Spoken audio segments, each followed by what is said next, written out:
حلال اور حرام کمائی۔ حلال اور حرام کمائی میں فرق سمجھ کر زندگی گزارنا ہر مسلمان کا فرض ہے۔ حلال کمائی میں جہاں بے شمار فائدے ہیں، وہیں حرام کمائی میں تباہی اور بربادی کا سامان ہے۔ اللہ کے رسول حضرت مصطفیٰ صلی اللہ تعالیٰ علیہ وسلم کا فرمان ہے کہ جو شخص حلال روزی کماتا ہے اور حرام کی کمائی سے دور رہتا ہے، اللہ اس کے دل کو اپنے نور سے روشن کر دیتا ہے۔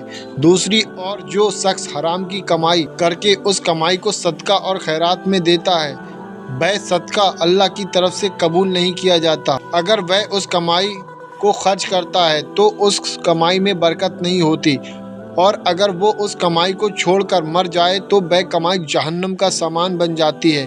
حرام کی کمائی کرنے والے کی کوئی دعا قبول نہیں کی جاتی، بلکہ اس پر اللہ کی طرف سے ہمیشہ لعنت برستی رہتی ہے۔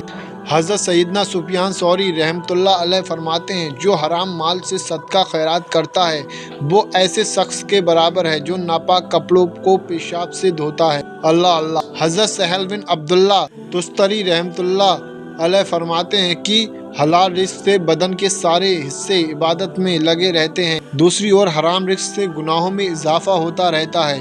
کسی بزرگ نے فرمایا ہے کہ جب کوئی شخص حلال روٹی کا پہلا نوالا کھاتا ہے تو اس کے پہلے کے گناہ معاف کر دیے جاتے ہیں۔ جو انسان حلال روزی کی کمائی کی تلاش میں رہتا ہے، اس کے گناہ ایسے جھڑتے ہیں جیسے پیڑ کے پتے جھڑتے ہیں۔ لہٰذا ہم سبھی کو اللہ سے یہی دعا کرنی چاہیے کہ اللہ ہمیں ایسے حرام کاموں سے دور رہنے کی توفیق عطا فرمائے جو سیدھے جہنم کی اور لے جاتے ہیں، اور اپنے دین پر عمل کرنے کی توفیق عطا فرمائے۔ آمین، اللہم آمین۔